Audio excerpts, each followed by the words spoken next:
बिस्मिल्लाहिर्रहमानिर्रहीम। बच्चों, आज हम स्क्रू गेज के बारे में पढ़ेंगे। स्क्रू गेज की डेफिनेशन पढ़ेंगे और पिच ऑफ स्क्रू गेज इसकी क्या होती है, लीस्ट काउंट क्या होता है, इसका ज़ीरो एरर कैसे फाइंड करते हैं, कितने ज़ीरो एरर हैं और इसको यूज़ कहाँ पर किया जाता है। तो ये स्क्रू गेज जो होता है ये किसी भी स्मॉल ऑब्जेक्ट की लेंथ फाइंड करने के लिए या फिर डायमीटर फाइंड करने के लिए हम यूज़ करते हैं और इसकी एक्यूरेसी जो होती है वो वर्नियर कैलिपर से ज़्यादा होती है। ठीक है, ये मोस्ट एक्यूरेट होता है किसकी निस्बत, वर्नियर कैलिपर। इसलिए हमने स्क्रू गेज के बारे में पढ़ना है। ठीक है, इसलिए हमें स्क्रू गेज की भी ज़रूरत पड़ी। तो जैसे जैसे टाइम गुजरता जा रहा है हम उतने ज़्यादा एक्यूरेट जो हैं वो इंस्ट्रूमेंट फाइंड यूज़ कर रहे हैं और डिस्कवर कर रहे हैं। ठीक है, तो screw gauge is an instrument that is use to measure small length with accuracy greater than vernier calliper. It is also called micro screw gauge. इसको स्क्रू गेज को हम माइक्रो मीटर स्क्रू गेज भी कहते हैं। ठीक है, micro mean very small, macro very large. Macro large object के लिए यूज होता है और माइक्रो स्मॉल ऑब्जेक्ट के लिए यूज, यानी कि ये स्मॉल ऑब्जेक्ट की लेंथ डायमीटर फाइंड करने के लिए हम स्क्रू गेज को यूज़ करते हैं। तो स्क्रू गेज के कितने पार्ट हैं, एक होता है इसका मेन स्केल होता है, एक होता है सर्कुलर स्केल। और मेन स्केल पे भी रीडिंग होती हैं और ठीक है इसकी मिलीमीटर में रीडिंग होती हैं। ठीक है, ये 0.1 मिलीमीटर है, ये 1 मिलीमीटर, ये 2, 3, 4 आगे फिर 1 सेंटीमीटर 2 सेंटीमीटर ऐसे चलेगा। और इसके जो सर्कुलर स्केल पर भी डिवीज़न जो होती हैं वो 100 डिवीज़न होती हैं और कुछ कुछ स्क्रू गेज पे 50 होती हैं, बट यहाँ पर जो सर्कुलर स्केल है ये 100 इसकी डिवीज़न है।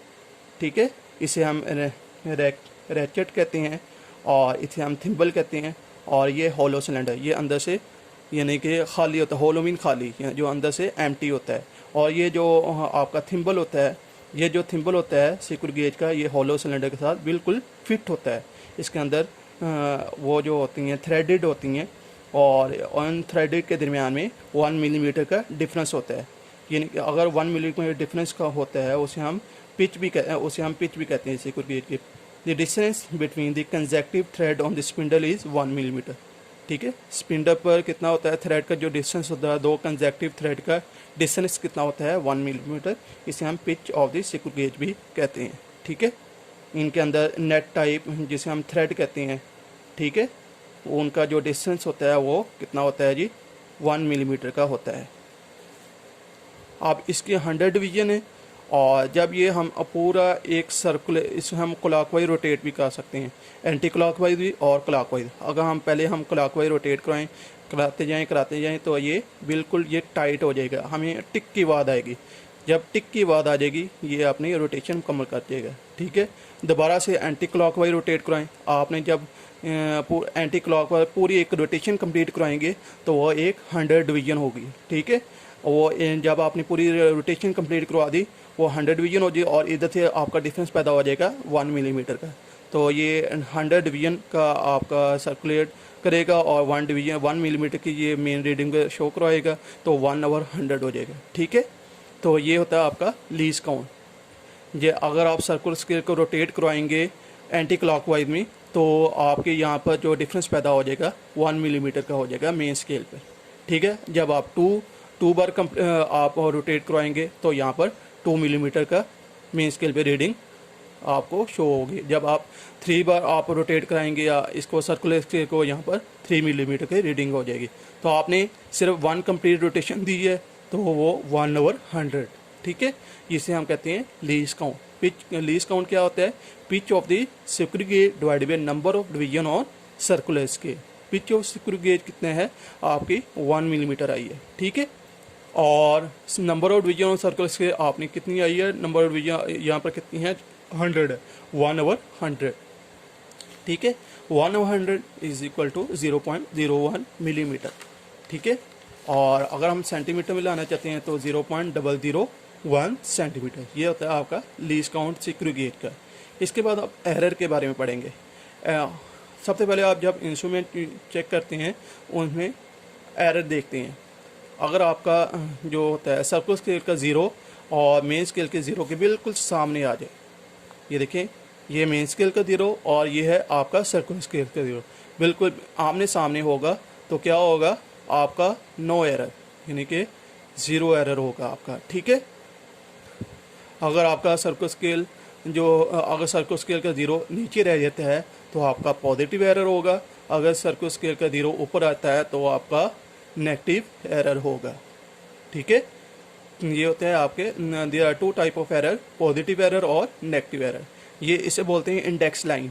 अगर आपका इंडेक्स लाइन से ज़ीरो नीचे आता है तो पॉजिटिव एरर, अगर आपका इंडेक्स लाइन से ज़ीरो ऊपर आता है तो नेगेटिव एरर। ठीक है, तो आपने पॉजिटिव एरर नेगेटिव एरर को कैसे फाइंड करना है, मेन स्केल की रीडिंग को कैसे नोट करना है, सर्कुलर स्केल की रीडिंग कैसे नोट करनी है, ये मैं आपको यहाँ पर सपोज करके बताता हूँ।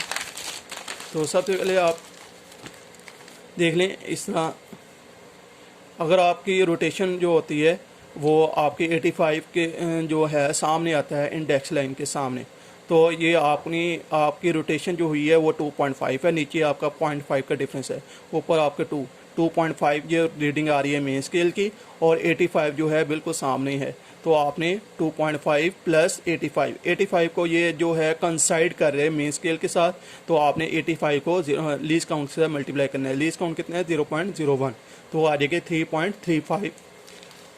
ठीक है, और आपका अगर एरर नहीं हुआ तो यही रीडिंग आ जाएगी।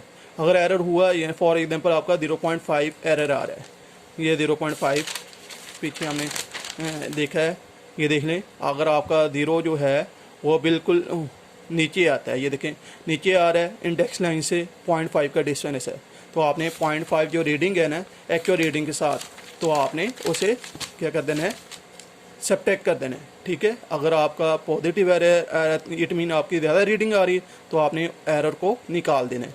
अगर आपका नेगेटिव एरर है तो आपने एक्चुअल रीडिंग के साथ उसको ऐड कर देना है।